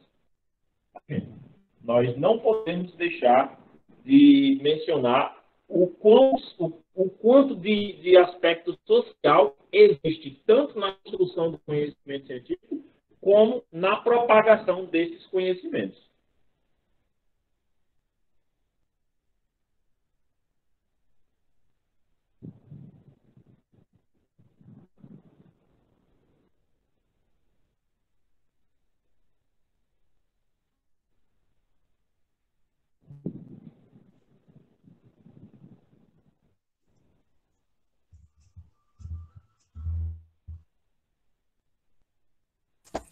Concluído, Tiago? Eu não entendi. Eu estou tentando ver aqui se alguém está falando do áudio, porque a Aline me alertou aqui para que o áudio estava um pouquinho. O seu áudio está falhando muito, está inclusive prejudicando um pouco a sua apresentação. Mas você concluiu? Ou não? Não, né? Tem mais algumas coisas para falar, né? Mas assim, é porque assim, se estiver prejudicando muito. Olha, eu tô assim, 50%. Estou entendendo, falhando, tá, para mim está assim. E acredito para os demais, alguns avisaram que sim também. Não tem como eu falar de popularização, falar de rendimento e continuar falando sem que as pessoas me entendam. É verdade. Né? É até contrassenso, né? Falando justamente da linguagem, da facilitação da linguagem, né? E eu falando e as pessoas não me entenderem, eu acho que falando dessa forma eu estaria indo contra qualquer tipo de coisa que eu fosse pegar aqui. Bom, e que pena, porque tá bem bacana. O que está ajudando, na verdade, eram os slides, né? Porque está falhando muito a sua fala. Bom, então conclui, Tiago. Você opta por concluir? Pronto, eu vou falar o seguinte, tá, Alessandro? Só para concluir, eu quero falar, eu acho que dá para o pessoal acompanhar rapidinho. Sim. Eu não queria passar sem isso. Eu vou adiantar aqui algumas coisas e falar para vocês, pessoal, que durante a minha formação, enquanto eu estava me formando professor de física, eu passei por várias experiências que contribuíram significativamente para a minha formação. Né? E essas experiências, todas elas estavam associadas à popularização da ciência. Então, vou deixar de lado a conceituação. Tá? Durante 2 anos, eu participei de um projeto que era intitulado de Ciência e Arte na Feira. Né? Através do projeto, vou falar, tá? Falo rapidinho. Durante os anos em que participei desse projeto, nós levávamos exposições de física, né, exposições de ciências para as feiras livres da Paraíba. Né? Então, olha que interessante aqui. Vocês podem observar nessas imagens que nós levávamos experimentos de física, química, principalmente, tá? E as pessoas participavam de maneira espontânea dessas abordagens. Então, isso é o que a gente chama de popularização da ciência. Realmente promover o acesso ao conhecimento às mais variadas camadas da sociedade. Tá? Você vê aqui um garoto maravilhado com um experimento, aqui uma menina brincando com a balança, né? Aí aqui, o que é que eu quero que vocês observem? Aqui, nós temos uma pessoa mais de idade participando também, crianças observando. Então, popularizar é isso, é não escolher, tá? Popularizar é não escolher o público. Popularizar é fazer para quem quer, para quem precisa. Isso é popularizar. Tá? O projeto ele foi desenvolvido durante 2 anos. Ao todo, realizadas 12 exposições por cidades do interior paraibano, né? E aqui eu quero destacar a cidade de Araruna, que nós também visitamos, né? Acho que tem um espaço, se eu não me corrija, por favor, alguém que for de Araruna, que acho que é Centro Cultural. Foi lá que nós fizemos essa exposição itinerante de ciência e tecnologia. Tá? Inclusive, recebemos alguns alunos do curso, na época, o curso de Ciências da Natureza.